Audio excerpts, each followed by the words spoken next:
Hello. Hello, welcome back.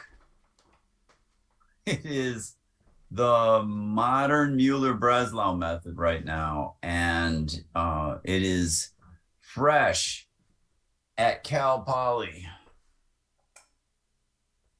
All right, so get your Cal Poly gear on, get your mouse ready. We are going modern. Tell Heinrich, get modern, Heinrich. Come on. We've done a few of these things already. Let's look at the PowerPoint, which is lesson 7B. And the idea is shown in the final slide here, the final configuration. So we have a beam that has an internal hinge. We learned about that last time with the classic method. And we are perturbing today for the vertical reactions. The one on the left is shown here. Notice the differences between this and the classic. Here, all of the elements remain the same length. Thus, the prop, which is a roller, slides. Remember, that's a roller skate that's glued to a frictionless surface. The right side is glued to that frictionless surface. Some of the lofts are up, some of the lofts are down. You must keep track. Obviously, you could really codify this and make it automatic. It's not worth it. These are not general programs. Put the loads in a specific region and make a program for that specific type of beam. There's only one equation in the whole course. Here it is, the reaction on the left in the vertical direction multiplied by delta plus each force multiplied by each loft is equal to 0. I'll show you how to do this in GeoGebra, but the steps are the same workflow as the other types of studies that we've done. I like to lay out all of the points parametrically. For instance, saying left is at 0, 0. Then if I know span 1, the prop, that first prop holding up the beam is left plus span 1, 0. Similarly, left prime is left plus 0 delta, and delta is the perturbation. So keep everything parametric. It really makes sense to give it just a little bit of thought before you start programming. For instance, the names of these entities, span 1, span 2, span 3. Make a sketch. It could be just a hand sketch. What are these entities? You will use them later. And remember that the rollers slide horizontally. So how will we do this? We'll use the same technique that we used before. In the perturbed case, we'll draw a circle around left prime, and where that circle intersects the horizontal axis, that is prop prime. Can you guess what the next step is?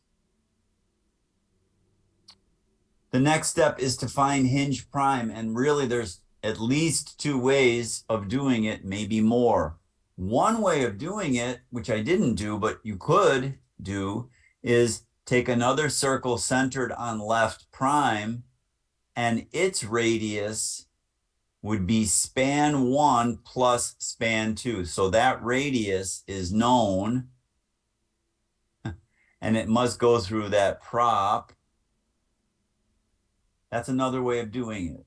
Or you could center a circle on prop prime and get a circle of radius span 2. Either way will work. You'll get the exact same thing. Maybe you'll think of something else. The one thing you don't want to do is, use cosines and sines. That's not worth it. Span 3 then locates right prime. Span 3 is the radius of the circle centered on hinge prime and intersecting that horizontal line. That's the technique. And then the technique for the perturbed loads is exactly the same as we did before.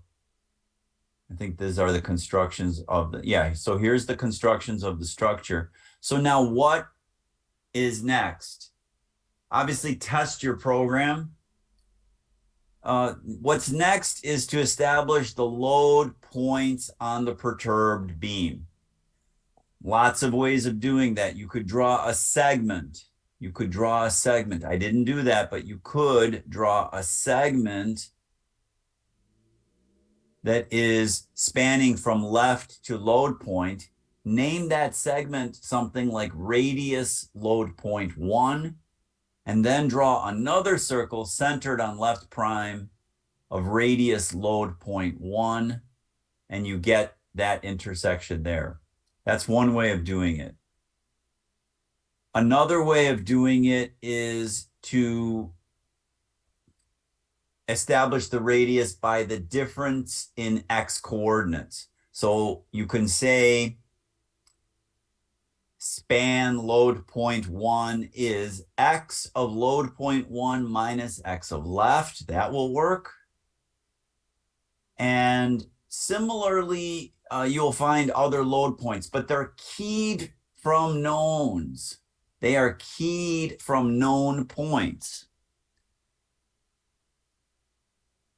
And it doesn't matter which points you use. For instance, I could even establish, if load point 2 was out here, I could even establish it from the left. But if it's on the next segment, it makes sense to key it off of the right. I hope that makes sense. I hope that you start to unpack it as you write your own scripts. So I like the radius technique of just drawing these little circles or segments or differences in x coordinates and calling it radius, and then using that radius on a new circle on the prime point to establish the new position of the load. The last step is to get the unknown that you're seeking. Who are you going to call? Who are you going to call? I said, who are you going to call? I think that's the way they said that in that movie. Who are you going to call? I don't watch movies. You are going to call equation 1. There's only one equation in the whole book. You do need the lofts. Yes, you need the lofts, but there's at least 2 ways of getting the loft. You could draw a vertical segment, or you can establish the difference in Cartesian coordinates of the y values of these points. Either way is fine. You'll get the exact same thing. Are you seeing a workflow pattern? Yes, you are. Ghost your original configuration. Take pride in your personalized style of drawing. Have fun. We're done. We are done. Well, we're not quite done. Everybody left. Everybody left the room. We're done. Well, let's walk through it. If you don't need me to walk you through it, then just go solve the etude. But some of you may need this, and I'm here to help you. I'm going to share my screen and turn on GeoGebra, as we've done many times from scratch. You know my workflow at this point. Increase the font size. Turn off the labeling. Close algebra. Reopen algebra. Left is 0, 0. Right click, object properties, fix that object. You know what to do, I think. I hear you saying, yes, yes, we know. Stop talking. Span 1, it doesn't matter what that is. That is the span to the prop, I think, correct? Span 1 is, doesn't matter. You are responsible for units, either feet or meters. Span 2 doesn't matter. Put something in. Span 3, again, does not matter. So let's establish where that prop is. Those are capital letters. Left plus span 1, 0. Hinge is prop plus span 2. Right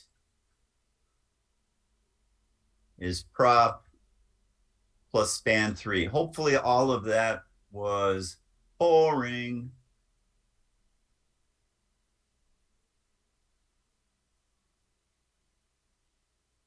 I know that's a prop. If this bothers you that it's on the center line of the beam, I'm sorry.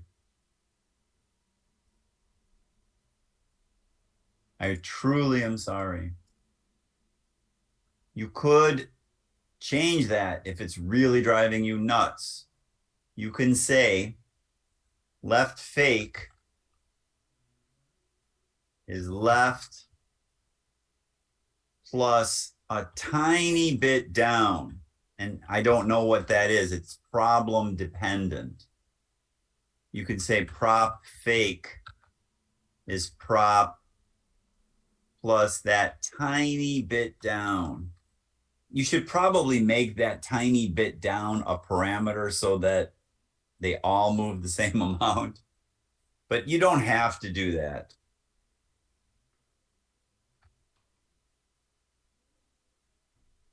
Okay, the next step is we need the hinge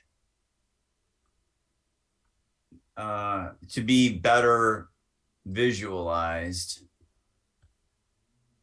I'm going to change span 3. It doesn't look reasonable to me that that's so small.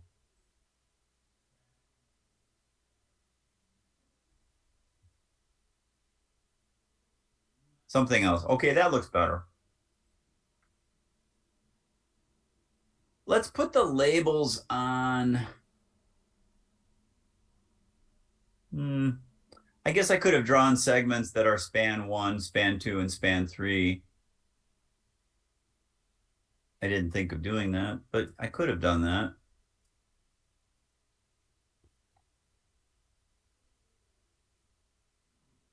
I won't rename these now, but I'll put them in as 3 distinct spans so that you keep track of it the way I did it on the PowerPoint. And I'll simply display the lengths of each segment so that you remember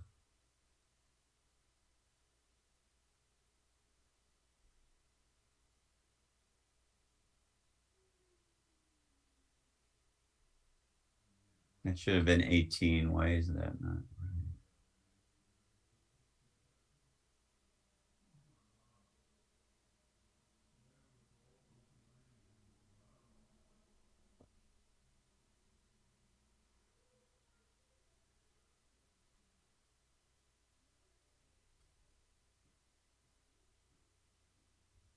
Okay, sorry. Prop is left plus span 1.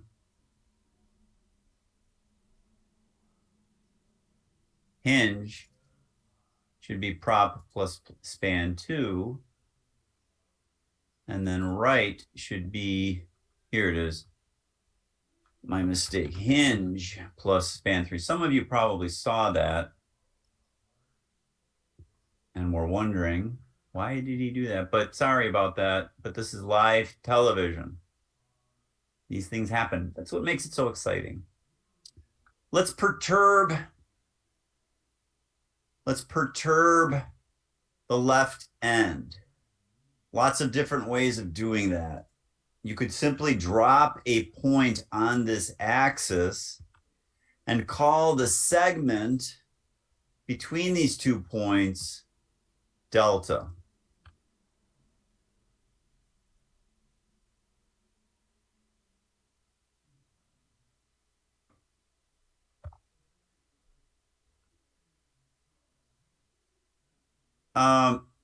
This is my prop.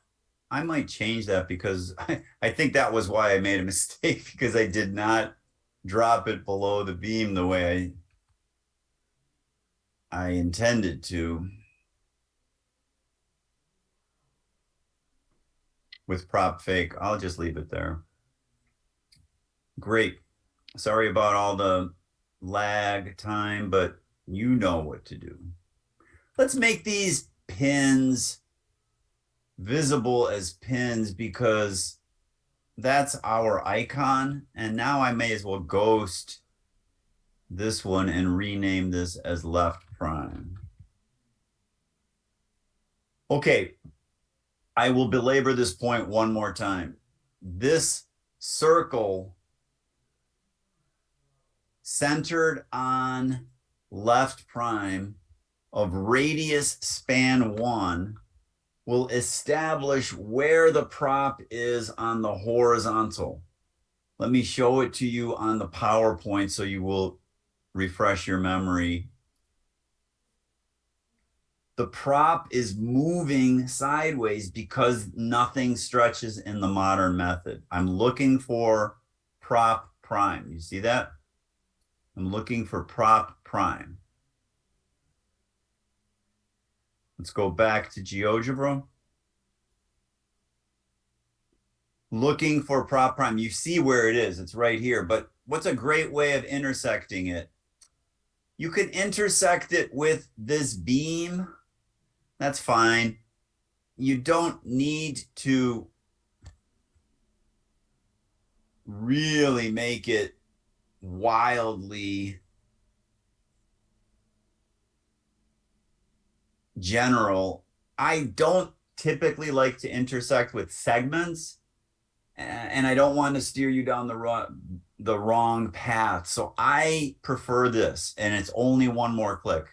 If you don't want to do it, nobody will know because this is an online course. What I like to do is intersect the circle with a line, not with a segment. And the reason why I do that is that there's times where it will miss if it's a segment, and it will never miss if it's a line. I'm going to change this icon immediately, and I will ghost the original prop, and I will rename this as prop prime. And I will display this name.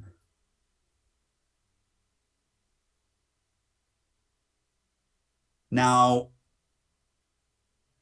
we can immediately establish where the hinge prime is on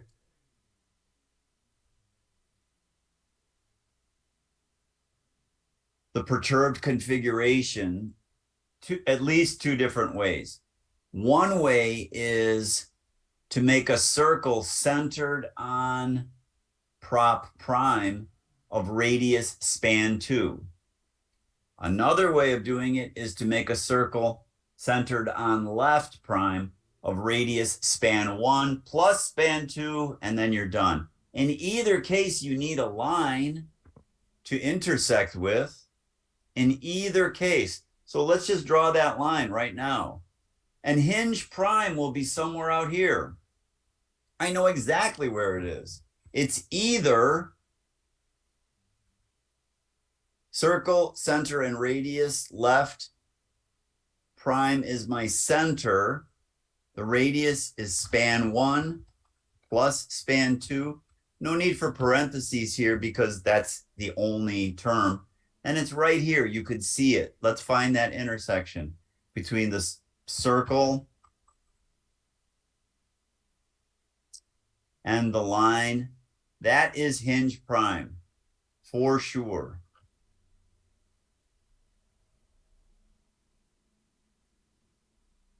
The other way of doing that is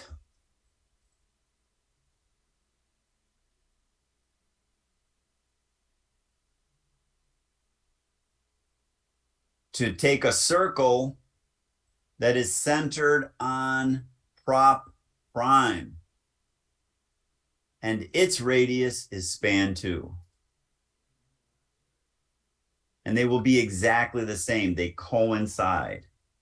Hide the spurious point. There probably is a spurious point out here. Yeah, they're out here, but I'm not even looking at them. It's fine. Hide the spurious point. That should be a t-shirt. That would be a great t-shirt. Who would buy that t-shirt? You would buy that t-shirt. I would buy that t-shirt. I'm ready to draw the beam. Nothing is going to stop me from drawing this beam, not even my wacky digressions. There. And that length has to be span 1 plus span 2. It is span 1 plus span 2. Can you see how to get right prime? This was right. Can you see how to get right prime? Yes, you can. Yes, you can. We are going to draw a circle centered on hinge prime of radius span 3, and we're looking for this intersection. That's it. Let's do it. Circle, center, and radius. The center is hinge prime. The radius, everybody. Excellent. Here, I want my line again. I don't want to intersect the segment. I'm so demanding. It's right here. I will rename it. I could barely see it, but it's right there. Right prime. Hide. Hide. Let me hide this for a second so you could really see it. There it is.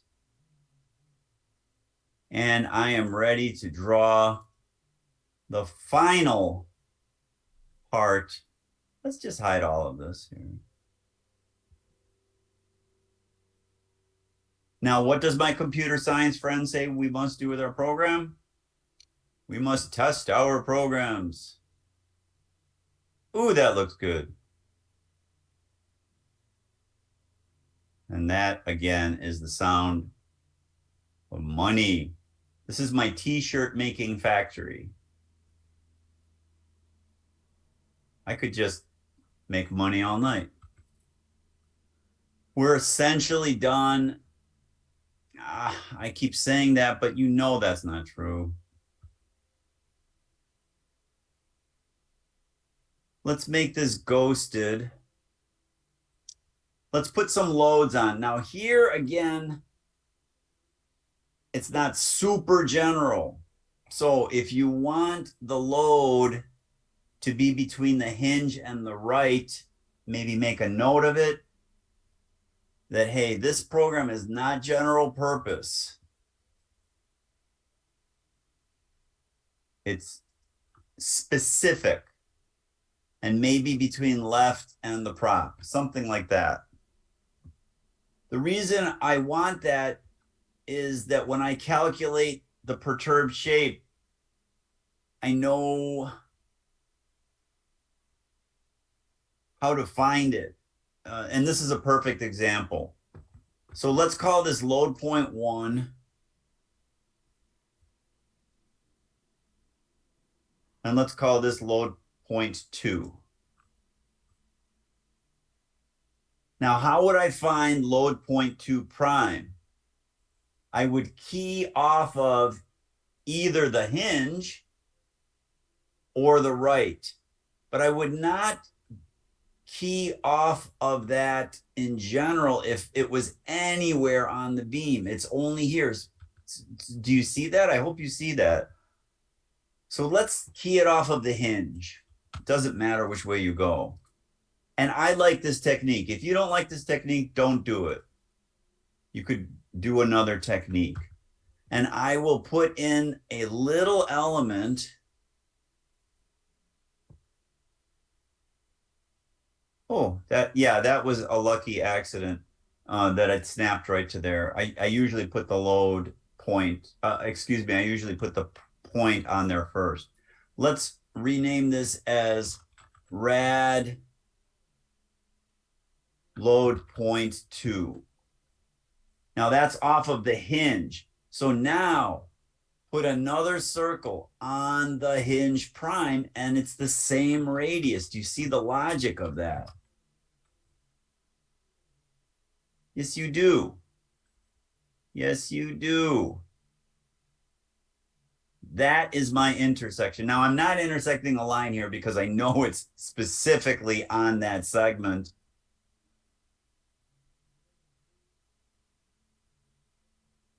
And I will immediately rename that as load point 2 prime. And you do the exact same thing with load point 1. You find where it is. I think it makes sense to go from left, but you could certainly go from the prop also. Either way, I'll go from left. I think you know what to do. Oops, circle with center through point, center, point.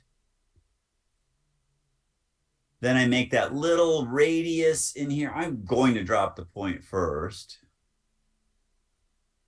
Then that little radius, and I will call it radius load point 1. And then I will do that exact same process over here, except now center and radius. Radius load point 1. And I could immediately find that intersect. Isn't this great? It is great. You know, Heinrich would have loved this. I know he would have loved it. And we talked about it, but he just was not convinced. Not convinced at all.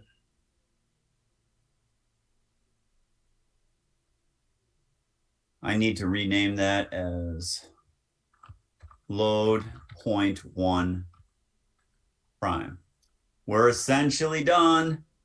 I keep saying that. Nobody believes me. It's true. All we need is the loft of each load. And you know how to do that. You put a point down somewhere. Doesn't matter where. Draw a perpendicular line. Get the other intersection. Hide your lines. And call that segment loft 1.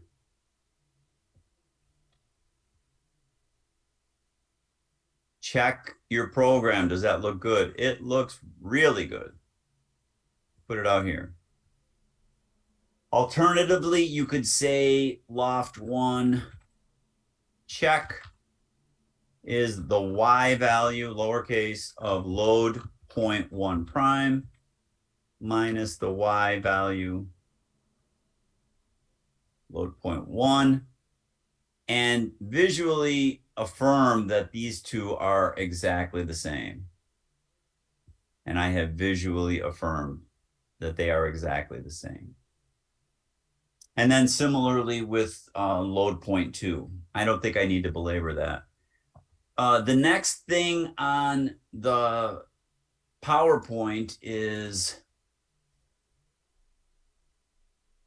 a further study on your etude. So now let's go back to the PowerPoint and look here. And here I ask, what about a new problem where you need the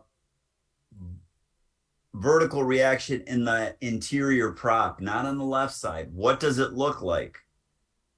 We saw that with the classic method. That's why I asked you politely to do this in the previous etude by hand, so that you start seeing it in your head. I also think that you should just save everything and then save as your next GeoGebra file instead of starting from ground zero. But it will look like this. You need to create a chord.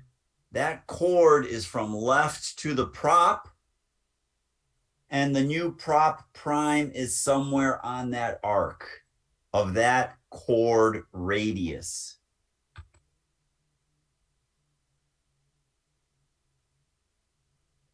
Then you need to establish the hinge. So once you have the prop, then you establish the hinge, and that's the same thing as before. It's a span 2 from prop prime, or it's a span 1 plus span 2 from left.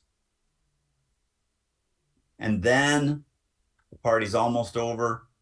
You find the right prime. That is span 3 from hinge prime. And that's your shape. Load points are exactly the same. I don't think I need to belabor each step here on GeoGebra, but let me just show you 1 or 2 hints. 1 or 2 hints. I won't belabor you. Your time is precious. Precious. Let me just show you quick hints. Take your file and save it as something. 7A part 1 or something, and then immediately save it as 7A part 2 or whatever number this is. I've even lost track.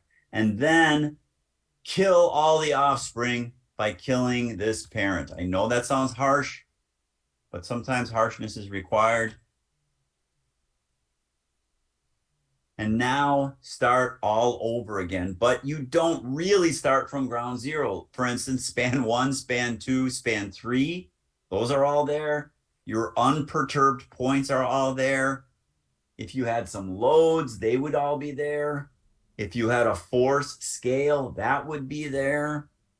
It's really nice, right? Let me just walk you through it really quick. I won't belabor it, I promise. Circle centered on left of radius span 1. That will give me prop prime.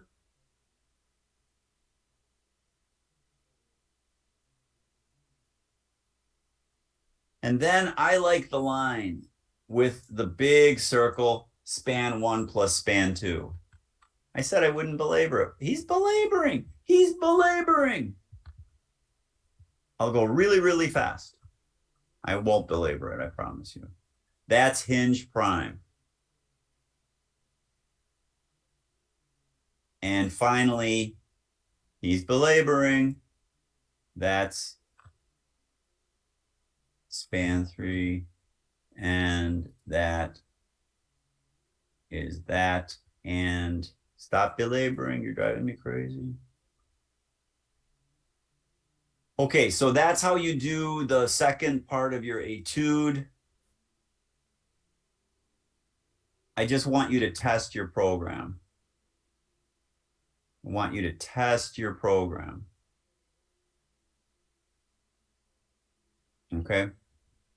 I did not belabor it. Don't say I did. Let's go back to the PowerPoint. I guess this is 7B, not 7A. And then finally, the right equilibrating vertical reaction. Can you do this one in your head? Do it right now in your head. What is the right perturbed equilibrating reaction shape? That's it. And here is something that may surprise you. All of the loads, if they were applied left of the hinge, they do no work. They do not affect the right support. And isn't that crazy? Let's go back to the original beam and look at it. And obviously, if you're an architectural engineering student or an architecture student, and I asked you, well, what if there was a load out here, and this was a pin, and this was a roller, and this was a roller, and I asked you, what is the reaction out here? Many people would go through the trouble of finding these, suppose my loads were something like this, right? And the professor would chuckle and say, keep working, keep working. I know the answer is exactly 0. It's all 0. None of this does any work at all. Now, how is that possible? How is that possible? It's possible when you're doing the modern Muller Breslau method. Sorry, I didn't want to share this. I want to share this because the modern Muller Breslau method shows you that perturbed configuration. You wiggle around right prime. Let me share my screen here with you. You wiggle around right prime on, hang on, I think I'm in.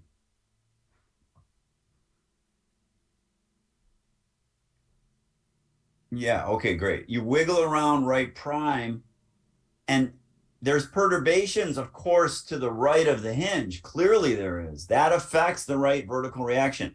But any load left of the hinge does no work whatsoever. And it's super clear with the modern Muller Breslau method. And it may or may not be super clear with other methods. Okay, let's look at our summary. Our summary is, as always, that that we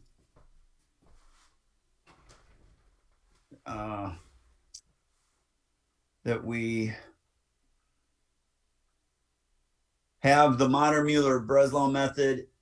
We're using GeoGebra. We don't want to do it by hand. We don't stretch elements. We perturb one single motion, and everything else must be respected. So I'd like you to recreate this etude, but place the internal hinge left of the interior prop. Left of the interior prop. I did it to the right of the interior prop. You do it to the left. But again, no numbers. This is purely qualitative. Here, I would like some process drawings. So show me your thinking, show me a few steps, particularly for the load point in the perturbed configuration. I want to see how you did it. I showed you at least 3 different ways of doing it today. Put at least 2 loads on there. You don't have to put uniform loads on there. You can if you want to. You don't have to have loads on either side of the hinge. You can if you want to.